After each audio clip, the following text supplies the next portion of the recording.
사도신경 고백합니다. 나는 전능하신 아버지 하나님, 천지의 창조주를 믿습니다. 나는 그의 유일하신 아들 우리 주 예수 그리스도를 믿습니다.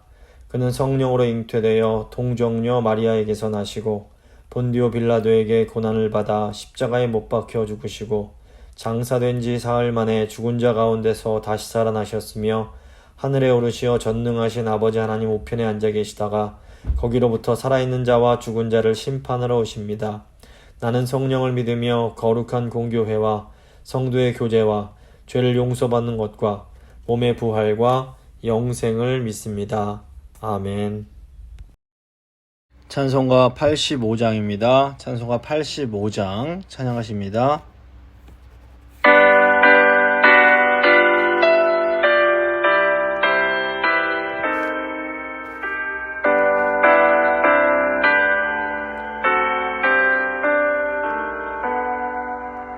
구주를 생각하네도 이렇게 족하듯 주 얼굴 배울 때야 얼마나 좋을 때야 만민의 구주 예수의 귀하신 이름은 천지에 있는 이름 중 비할 데 없도다. 참 회개하는 자에게 소망이 되시고 구하고 찾는 자에게 기쁨이 되신다. 예수의 넓은 사랑을 어찌다 말하랴. 주 사랑 받은 사람만 그 사랑 알도다. 사랑의 구주 예수여 내 기쁨 되시고 이제로부터 영원히 영광이 되소서.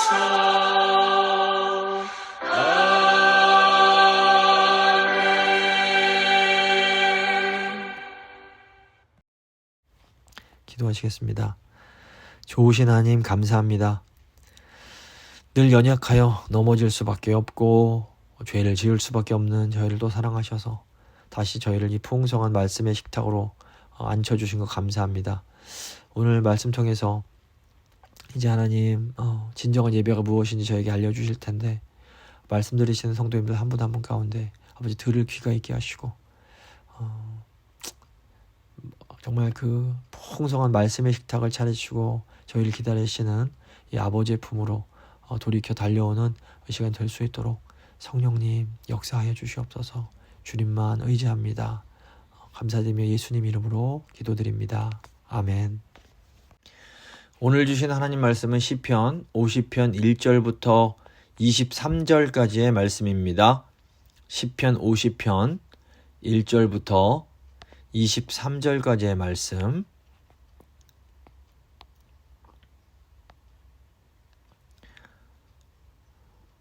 제가 봉독해 드리도록 하겠습니다.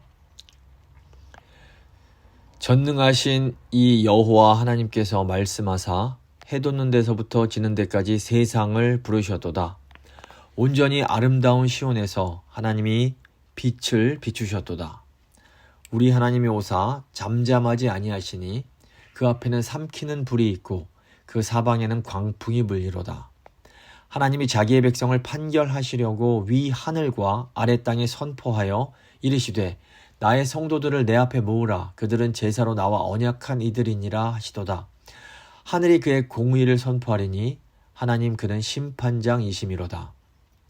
내 백성들아 들을지어다. 내가 말하리라. 이스라엘아 내가 내게 증언하리라. 나는 하나님 곧 내 하나님이로다.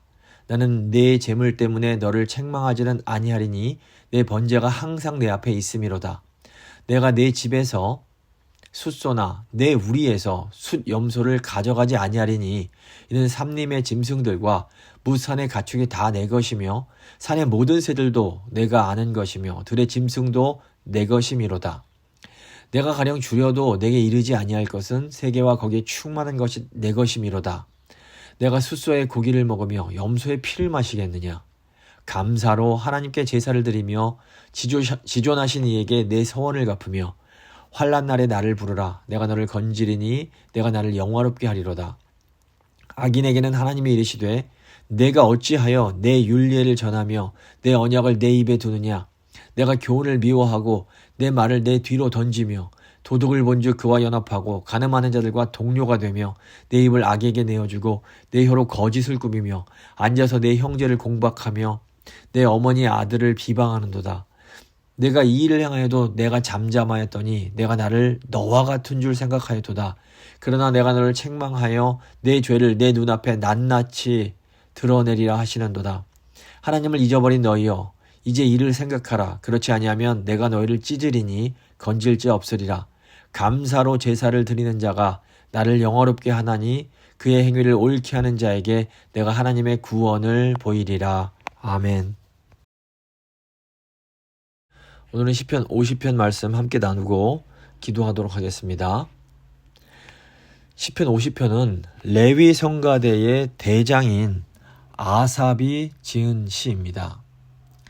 이 시는 하나님이 기뻐 받으시는 예배에 대해서 가르치는 지혜시라고 볼 수 있습니다. 시인은 하나님이 사람의 경배를 받으시기에 합당한 분이시다라고 말하면서 참된 마음으로 예배를 드려야 된다 이렇게 얘기합니다. 불의한 자는 영과 진리로 하나님을 예배할 수 없습니다. 이스라엘에서 하나님의 말씀이 사라질 때 나타나는 현상이 무엇인가 하면 하나님을 자기들 수준으로 끌어내리는 겁니다. 말씀이 사라지면 이 사람들이 하나님을 소홀히 대하면 하나님께서 서운하여 하시고 결국 자기들에게 복을 주시지 않는다. 우리에게 재앙을 내리신다. 이런 식으로 하나님을 자기 수준으로 자꾸 끌어내립니다. 그래서 양적으로 많이 제사 드리면 하나님이 만족하실 것이다. 뭐 이렇게 생각하면서 형식적으로 제사만 많이 드리는 겁니다. 근데 이사야 1장 보시면 이사야 선지자가 유대 백성들이 이런 태도를 보일 때 아주 강력하게 비판을 합니다. 이사야 1장 11절부터 13절 보시면 여호와께서 말씀하시되 너희의 무수한 재물이 내게 무엇이 유익하뇨? 나는 순양의 번제와 살찐 짐승의 기름에 배불렀고 나는 숫송아지나 어린 양이나 순염 쇠피를 기뻐하지 아니하노라. 너희가 내 앞에 보이러 오나니 이것을 누가 너에게 요구하였느냐? 내 마당만 밟을 뿐이니라. 헛된 제물을 다시 가져오지 말라. 분향은 내가 가증히 여기는 바요. 월삭과 안식일과 대회로 모이는 것도 그러하니 성회와 아울러 악을 행하는 것을 내가 견디지 못하겠노라. 그러니까 하나님이 유다 백성들이 하나님께 드리는 제사를 보시면서 내가 지겹다, 못 참겠다 이렇게 말씀하십니다. 당시 유다 백성들이 하나님께 아침 저녁으로 아주 극성스럽게 제사를 드렸습니다. 요즘으로 하면 아주 그냥 예배를 자주 적극적으로 그냥 드리는 겁니다. 근데 하나님께서 이렇게 많이 드리는 예배 싫다, 좋아하지 않는다, 가증스럽다, 지겹다 이렇게 말씀을 하시는 겁니다. 이게 왜 그러냐면 제사를 드리는 하나님 백성들의 그 마음 중심이 잘못되었기 때문입니다. 이 사람들이 예배는 드렸지만 삶 속에서 하나님께서 기뻐하시는 삶을 전혀 살지 못했습니다. 그래서 오늘 시편 보시면 하나님께서 온 세상을 소집하시고 특별히 자기 백성들을 재판하십니다. 내용은 이제 그들의 삶 속에서 하나님 말씀 무시하고 불법을 행하면서도 제사만 많이 드리면 하나님께서 이게 눈 감아 주시겠지 뭐 이런 식으로 생각했기 때문입니다. 하나님은 이 제사와 삶이 분리될 수 없는 하나다라고 말씀하시면서 바른 순종이 없는 제사는 하나님을 기쁘시게 하지도 못하고 또 죄사함도 받지 못한다 이렇게 말씀하십니다. 그리고 하나님께서 원하시는 것은 진정으로 하나님께 감사드리고 하나님 말씀에 귀 기울이는 그런 제사, 그런 예배다라고 말씀하시는 겁니다. 이제 1절 말씀 보시면 전능하시니 여호와 하나님께서 말씀하사 해 돋는 데서부터 지는 데까지 세상을 부르셨도다. 그러니까 하나님께서 온 세상을 소환하시고 재판을 여시는 겁니다. 지금 특별히 전능하시니 여호와 하나님께서 이렇게 이제라고 시작을 하는데 이것은 하나님의 공식 명칭을 사용하는 겁니다. 그러니까 하나님의 지금 이 소환이 어떤 개인적인 권면이나 충고를 위한 것이 아니라 매우 어피셜한 그런 공식적인 이렇게 소집이란 것을 보여주는 겁니다. 그러니까 예를 들어서 이제 군사 재판이 열릴 때는 사람들이 다 이제 군사 그 유니폼 정복을 입고 이 재판에 임합니다. 이것은 어떤 개인적인 사정은 허용하지 않고 모든 것을 군법대로 처리하겠다는 아주 공식적이라는 그런 상징적인 의미가 있습니다. 하나님께서 보통 이스라엘 백성들을 만나주실 때 굉장히 개인적이고 인격적으로 만나주십니다. 사실은 이것이 하나님 백성들의 엄청난 영광이자 축복입니다. 이스라엘 백성들은 언제나 하나님 앞에 나아갈 수 있고 하나님이 주시는 은혜를 받을 수가 있습니다. 이게 왜냐하면 하나님과 가족 관계이기 때문입니다. 자녀들이 부모님을 만날 때 막 좀 정복으로 차려입고 만나지 않습니다. 그냥 보통 일상복을 입고 때로는 그냥 속옷 차림으로도 부모님을 만납니다. 그리고 아주 사적인 대화를 나눌 수가 있습니다.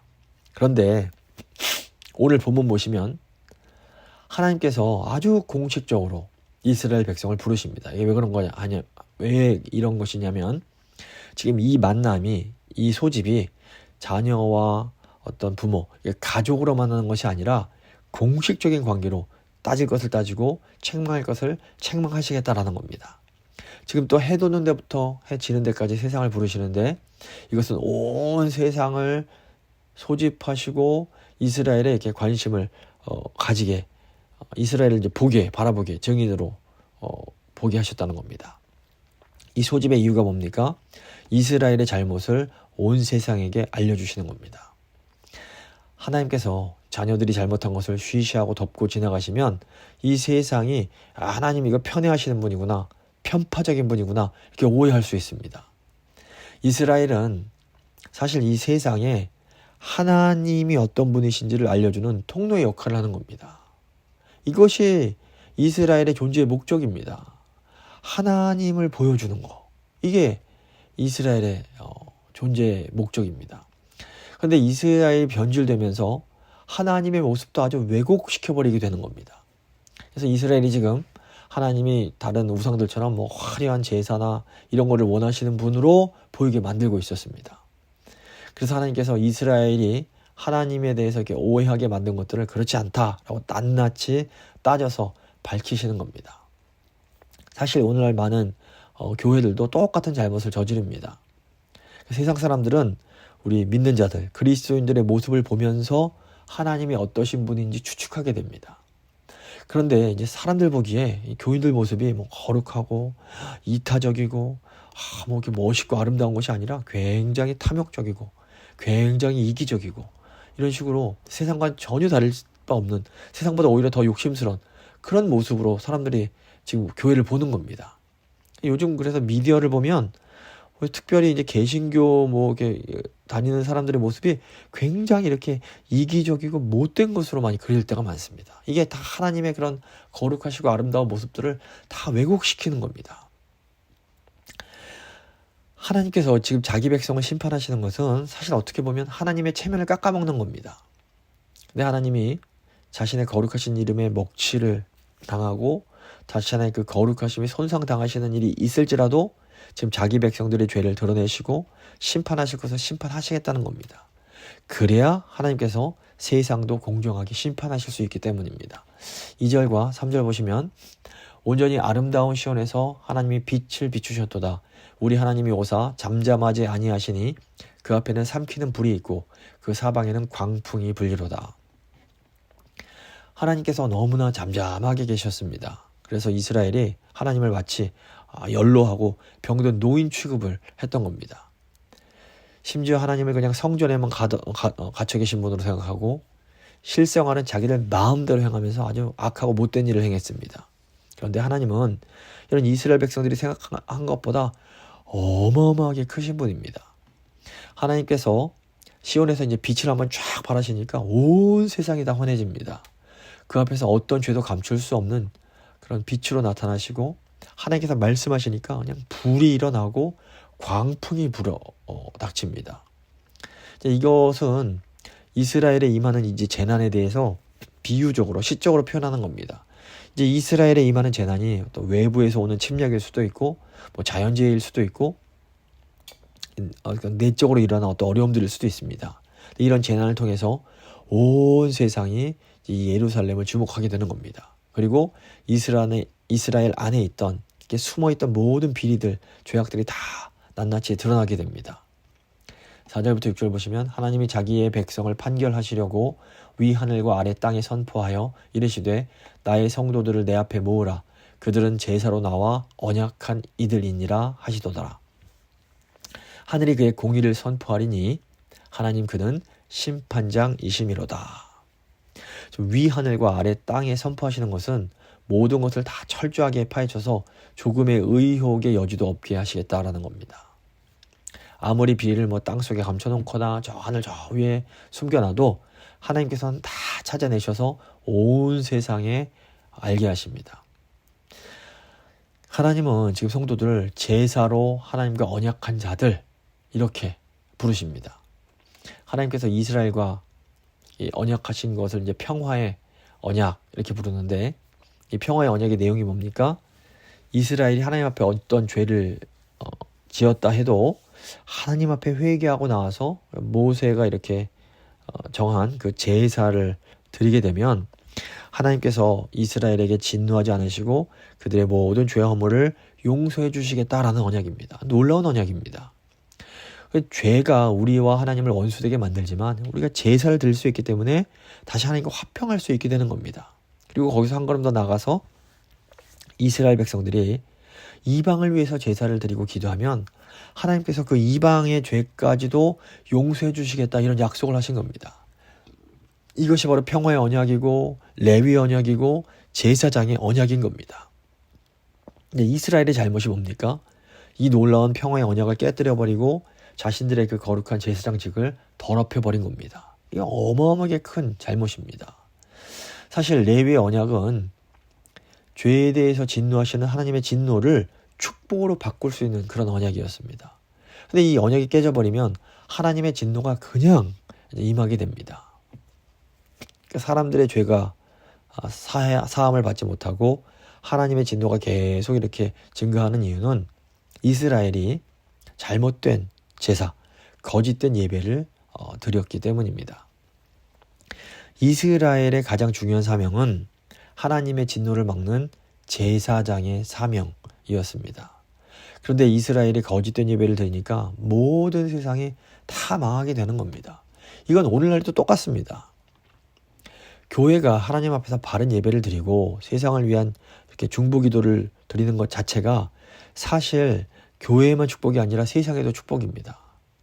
그러면 교회가 모여서 예배만 드리고 세상에서는 아무 일도 안 해도 되냐? 이런 비판을 받을 수가 있습니다. 물론 교회가 하나님 앞에 바른 예배를 드리고 나서는 이제는 세상으로 나가서 거룩한 그런 삶을 살아야 됩니다. 근데 이제 저희가 꼭 기억해야 될 것은 우리가 모여서 바른 예배를 드리지 못하면 세상에 나가서 결코 거룩한 삶을 살 수 없다라는 겁니다. 그러니까 바르고 진정한 예배 없이 거룩한 삶을 사는 것 이거는 애초부터 불가능합니다. 세상 사람들은 교회가 모여서 예배 타령만 하고 기도 타령만 하고 윤리적인 삶을 살지 못한다 비판합니다. 근데 사실상 따져보면 교인들이 예수 믿는다는 사람들이 세상에서 윤리적이지 못한 삶을 사는 것은 교회가 모여서 처음부터 바른 예배, 하나님께서 받으시는 예배를 드리지 못한 결과라고 볼 수 있습니다. 예배만 드리고 삶은 엉망으로 사는 것이 아니라 예배를 엉망으로 드렸기 때문에 삶도 엉망이 되어 버리는 겁니다.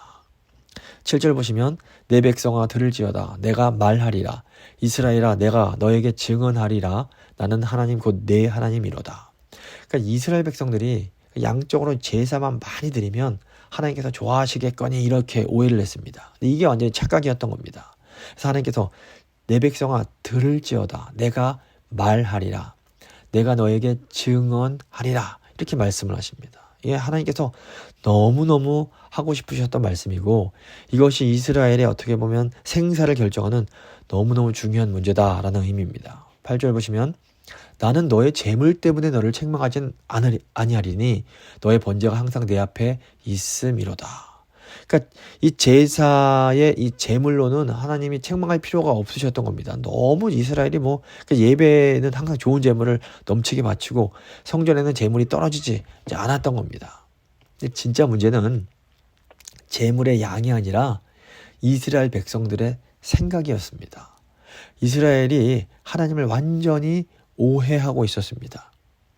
이 사람들이 하나님께 제물을 많이 바치면 하나님이 기뻐하신다라고 생각을 했습니다. 근데 이것은 사실상 우상을 섬기는 이방인들의 사고 방식입니다. 하나님이 정말 원하시는 것은 통회하는 심령, 상한 심령입니다. 제사하는 양이 중요한 게 아니라 믿음이 중요한 겁니다. 그러니까 예배를 많이 드리는 것이 중요한 것이 아니라 온전한 믿음으로 통회하는 마음으로 드리는 것이 중요한 겁니다. 9절부터 11절 보시면 내가 너희 집에서 숫소나 너의 우리에서 순염소를 가져가지 아니하리니 이는 산림의 짐승들과 무산의 가축이 다 내 것이며 산의 모든 새들도 내가 아는 것이며 들의 짐승들도 다 내 것이미로다. 하나님께서 이스라엘에게 원하신 것은 숫소나 순염소가 아니었습니다. 사실 산이나 들에 널려있는 소나 염소가 다 하나님의 것입니다. 그러니까 하나님께서 이스라엘 제선 중에서 야 소 내놔라 양 내놔라 이거 요구하시는 분이 아니라는 겁니다. 12절 13절 보시면 내가 가령 주려도 너에게는 이르지 아니할 것은 세계와 거기에 충만한 것이 내 것이미로다. 내가 숫소의 고기를 먹으며 염소의 피를 마시겠느냐. 그러니까 이스라엘 백성들이 하나님께서 피를 좋아하신다 이렇게 생각을 했던 것 같습니다. 하나님이 염소의 피와 태운 고기 자체를 좋아하신다라는 것은 완전한 착각입니다. 하나님은 도리어 이스라엘의 죄 때문에 죽어가는 짐승들을 굉장히 안타깝게 생각하시고 불쌍히 여기십니다. 근데 왜 하나님이 그런 짐승들을 죽게 하십니까? 그들이 죽을 때 이스라엘이 그 모습을 보면서 좀 마음 아파하는 겁니다. 내 죄 때문에 이 아까운 소가 고통스럽게 죽는구나. 아이고 소야 미안하다. 내가 다음부터는 정말 죄를 짓지 않으마. 억울하게 네가 죽게 하지 않게 하겠다. 이런 마음을 좀 가지라는 겁니다. 그런데 이스라엘은 도리어 마치 제사 드리는 소를 하나님께 바치는 어떤 뇌물처럼 생각을 했습니다. 우리가 이 소 한 마리 바쳤으니 하나님께서 이제 10마리 복을 주시겠지. 이런 생각으로 자꾸 소를 바치고 염소를 갖다 바쳤던 겁니다. 근데 안타깝게도 여전히 많은 교회 다니는 사람들이 헌금도 이런 식으로 생각을 할 때가 있습니다. 내가 헌금을 이만큼 드렸으니 이제 하나님이 나에게 더 많은 물질의 복을 주시겠지. 이런 생각을 하는 겁니다. 물론 하나님은 우리에게 풍성한 복 주시길 원하시는 분입니다. 하지만 이 헌금은 하나님에 대한 사랑과 감사의 마음을 표현하는 겁니다. 14절 보시면 감사로 하나님께 제사드리며 지존하신 이에게 너의 서원을 갚으며. 하나님이 원하시는 제사는 죄 용서에 대해서 진심으로 감사드리는 제사입니다. 그러니까 죄 용서를 받는 것보다 더 큰 복이 없습니다. 죄 용서가 없으면 언젠가는 하나님의 무서운 진노의 심판을 받아야만 합니다. 하지만 우리가 믿음의 제사를 드림으로 용서를 받으면 진노도 없고 신문과 심판도 없게 되는 겁니다. 하나님은 이 감사의 마음을 하나님께 바치고 또 그 감사한 마음으로 서원을 통해서 하나님께 드리는 것을 아주 기뻐하십니다. 하나님은 우리가 그 예배의 의미를 알고 예배 드리는 것을 아주 기뻐하시면서 그 예배를 받아주십니다. 여기서 서원은 하나님의 은혜가 너무 고마워서 감사해서 자기 스스로 어떤 의무를 지겠다라는 겁니다. 그러니까 다른 사람을 위해서 봉사하거나 어떤 하나님께 어떤 헌금이나 어떤 물질을 바치는 것, 이것이 이제 서원인 겁니다. 그러니까 우리가 꼭 기억해야 될 게 서원이 거래와는 완전히 다르다는 겁니다. 제가 이걸 드릴 테니 이걸 주십시오. 이거는 거래지 서원이 아닙니다. 서원의 본질이 감사입니다. 감사가 빠진 서원은 이게 서원이 아닌 겁니다. 15절 보시면 환난 날에 나를 부르라. 내가 너를 건지리니 네가 나를 영화롭게 하리로다. 하나님은 죄 용서받은 것을 감사하며 살아가는 사람들이 이제 하나님께 부르짖을 때 그 소리를 들으십니다. 그리고 그들의 위기에서 건져주시고 위험에서 보호해 주십니다. 그래서 이 하나님의 또 은혜를 경험한 사람들은 더 큰 영광을 하나님께 돌려드릴 수 있게 되는 겁니다. 그래서 하나님은 언제나 이 회개가 있고 감사가 있는 예배를 원하시는 겁니다. 16절 보시면 악인에게는 하나님이 이르시되 네가 어찌하여 내 율례를 전하며 내 언약을 너의 입에 두느냐. 진정으로 하나님의 은혜 받은 사람들은 그 삶 속에서 열매가 맺힙니다. 무서운 진노에서 벗어났기 때문에 그 감격이 있기 때문에 예배 후에 달라진 삶을 살게 됩니다. 뭐 완전하지 못해도 죄와 싸우는 모습이 있고 또 하나님의 도우심으로 성령의 능력으로 죄와 이겨가는 모습들이 거기에 있는 겁니다. 그런데 여기서 지금 하나님께서 이스라엘을 악인이라고 부르십니다. 이건 뭐냐면 스스로 말씀대로 살고자 노력하지 않으면서 어떻게 하나님의 그 말씀을 입에 담고 또 하나님의 말씀을 다른 사람들에게 가르치려고 하느냐, 지금 책망하시는 겁니다. 말씀대로 살고자 하지 않는 사람은, 그런 사람이 하나님의 말씀을 가르칠 때는 그 말씀이 엉터리 말씀이 됩니다. 그래서 위선적인 그런 눈먼 소경이 인도하는 것 같은 그런 위선적인 말씀 사역자들의 말씀을 가르칠 때 하나님의 말씀이 약화되고 변질돼 버립니다. 하나님의 말씀은 회개하는 사람들에게는 한없이 자비롭지만 죄를 숨기고 감추는 이들에게는 너무너무 무서운 말씀이 됩니다. 그래서 악인들이 하나님의 말씀을 자꾸 이렇게 뒤로 감춥니다. 지금 이스라엘이 무엇 때문에 이제 제사를 드리는 겁니까?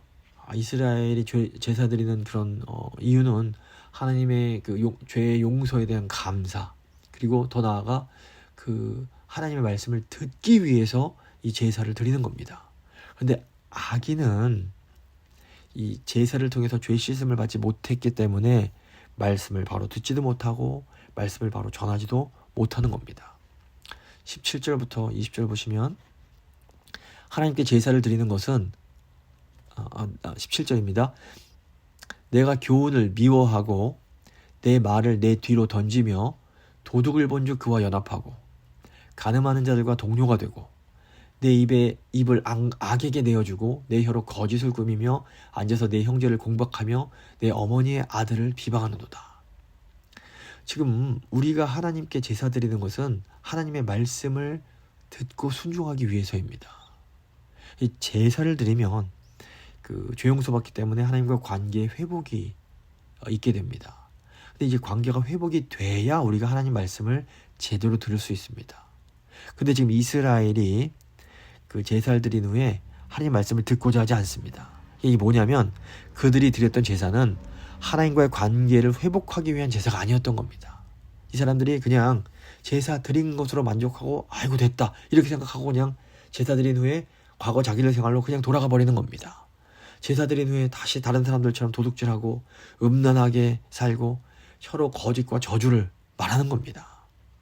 그러니까 이 사람들이 자기를 바꾸기 위해서 제사를 드리는 것이 아니라 그냥 하나님께 저 좀 그냥 봐주세요. 잘 좀 봐주세요.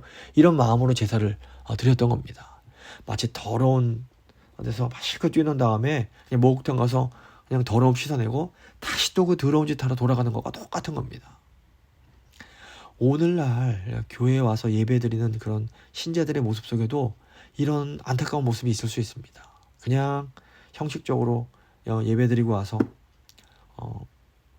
찬양 부르고 뭐 말씀 듣고 헌금 듣고 그냥 교회 봉사하는 것으로 내 할 바 다 했다 이렇게 만족해 버리는 겁니다. 그리고 그 삶에는 변화가 전혀 나타나지 않는 겁니다. 하나님이 이거 굉장히 싫어하십니다. 21절 보시면 네가 이 일을 행하여도 내가 잠잠하였더니 네가 나를 너와 같은 줄로 생각하였도다. 그러나 내가 너를 책망하여 너의 죄를 너의 눈앞에 낱낱이 드러내리라 하시는도다. 그러니까 우리가 좀 생각해야 될 것은 우리가 죄를 지어도 하나님께서 잠잠히 계실 수 있다라는 겁니다. 이것은 우리가 스스로 회개하고 나아올 수 있도록 기다려 주시는 것이지 하나님이 우리 죄에 동조하신다는 뜻이 절대로 아닙니다. 근데 이스라엘이 이 하나님의 침묵을 죄에 대한 승인으로 생각을 했습니다. 하나님께서 계속해서 침묵하시면 이 죄악에 대해서 하나님께서 방치하시는 것으로 사람들이 오해할 수 있습니다. 그래서 하나님께서 결국 때가 되면 온 세상을 불러놓고 그들의 죄를 먼저 드러내셔서 수치를 주시는 겁니다. 하나님은 속지 않으시는 분입니다. 하나님 백성이 죄를 지으면서 계속 성공하고 형통하는 것은 이게 절대로 복이 아닙니다. 22절 보시면 하나님을 잊어버린 너희여 이제 너를 생각하라. 그렇지 아니하면 내가 너희를 찢으리니 건질 자 없으리라. 많은 제사를 계속해서 드리면서도 하나님을 망각할 수 있는 것, 이것이 인간의 놀라운 어리석음입니다. 그 이유 어떻게 이게 가능하냐면 말씀 없는 제사를 드렸기 때문입니다. 그러니까 예배는 드려도 하나님 말씀은 듣지 않는 겁니다. 이게 가능합니다. 그런데 말씀 없는 제사는 미선입니다. 이제 이를 생각하라 라는 것은 믿음 없는 제사는 자기를 건지지 못하고 다른 사람들에게도 도움이 되지 않는다라는 것을 잘 생각하라는 의미입니다. 안전하지 않은데 안전하다고 믿는 사람은 굉장히 어리석은 사람입니다. 하나님께서 도와주실 생각이 없는데 도와주시겠지 생각하는 것은 어리석은 겁니다. 내가 온전한 제사, 온전한 예배 드리지 못하면서 하나님이 도와주시겠지? 이거 굉장히 어리석은 겁니다. 근데 소망은 있습니다. 다시 돌이키면 됩니다. 언제라도 하나님은 탕자의 아버지처럼 우리를 기다려주고 계십니다. 우리가 돌아오기만을 기다리고 계신 겁니다. 그리고 우리가 마음을 돌이켜서 아버지께 나아가면 하나님이 막 달려와서 안아주십니다. 껴안고 입 맞춰주시고 우리의 더러운 옷을 벗겨주시고 새 옷을 입히시고 금가락지를 끼워주십니다. 우리가 빨리 돌아가야 됩니다. 23절 보시면 감사로 제사를 드리는 자가 나를 영화롭게 하리니 그의 행위를 옳게 하는 자에게 내가 하나님의 구원을 보이리라. 지금 이제 하나님께서 우리에게 알려주시는 결론이 뭡니까? 우리의 예배에는 죄 용서의 은혜에 대한 감사가 있어야 된다는 겁니다. 그리고 우리를 다시 살게 하신 이 하나님을 향한 헌신이 있어야 됩니다. 하나님께서는 이런 온전한 예배를 드리는 사람을 위기에서 건져내시고 하나님께 영광을 돌리면서 살게 하십니다. 말씀을 마무리 지어보도록 하겠습니다. 오늘 시편은 진정한 제사, 진정한 예배의 본질이 무엇인지에 대해서 굉장히 중요한 것을 가르쳐 줍니다. 하나님께서 자기 백성들과 영원한 언약을 맺으십니다. 이제 이 언약이 구약에는 이제 모세와 맺으셨고 다윗과 맺으셨는데 신약에는 예수 그리스도를 통해서 우리에게 새 언약을 또 맺어주신 겁니다. 이 언약을 기반으로 우리는 제사, 예배를 통해서 죄 용서를 받을 수 있습니다. 이 죄 용서를 받은 백성들은 이제 하나님 말씀을 들을 수가 있게 됩니다. 그리고 하나님 말씀대로 살면 놀라운 형통이 우리 삶 가운데 있게 됩니다. 그런데 안타깝게도 하나님 백성들이 이 제사만 드리고 예배만 드리고 하나님 말씀은 듣고 싶어 하지 않는 경우가 많습니다. 하나님은 이런 제사, 이런 예배를 거부하십니다. 진정한 예배는 먼저 죄 용서의 그 은혜에 대한 감사가 들어있어야 됩니다. 또 진정한 예배에는 하나님의 말씀을 듣고 순종하겠다는 헌신의 마음이 들어가야 됩니다. 감사와 헌신, 이것이 바로 예배의 본질입니다. 이렇게 진정한 예배를 드리는 사람을 하나님께서 영원히 지켜주시고 영원한 복을 주십니다. 저희가 한번 하나님께 하나님, 저에게 이런 진정한 예배자가 되기를 원합니다.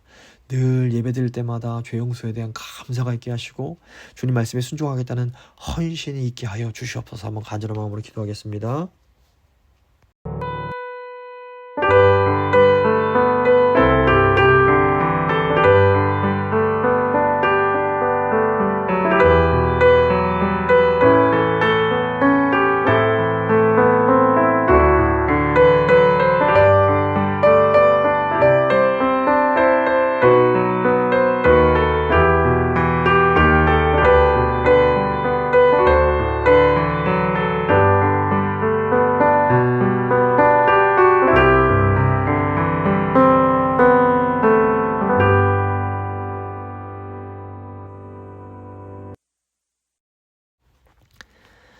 살아계신 하나님 아버지 진심으로 감사드립니다.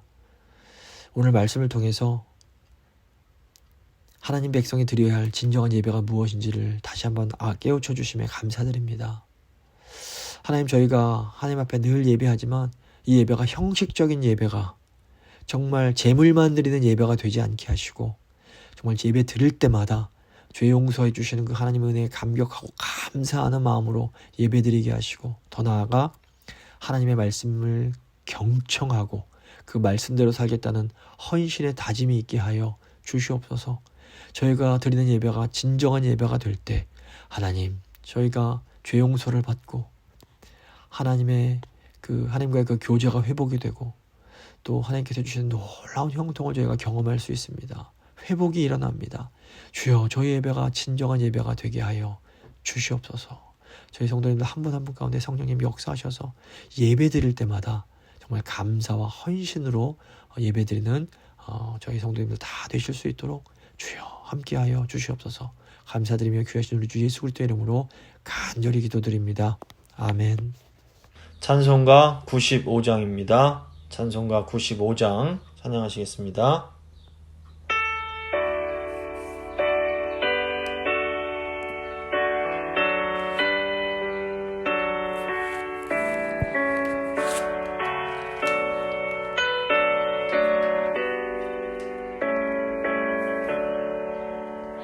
나의 기쁨 나의 소망 되시며 나의 생명이 되신 주, 밤낮 불러서 찬송을 드려도 늘 아신 마음 뿐일세.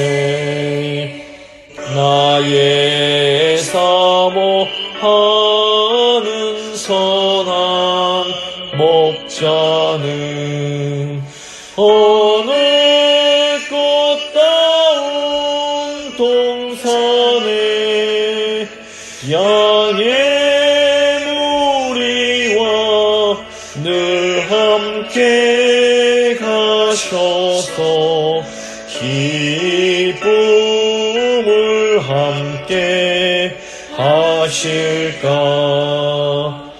길도 없이 거친 넓은 들에서 갈 길 못 찾아 애쓰며 이리저리로 헤매는 내 모양 저 원수 조롱하도다. 주의 자비롭고 화평한 얼굴 모든 천사도 반기며 주의 놀라운 진리의 말씀에 전지가 화답하도다. 나의 진정 사모하는 예수님, 음성조차도 반갑고 나의 생명과 나의 참 소망은 오직 주 예수 뿐일세.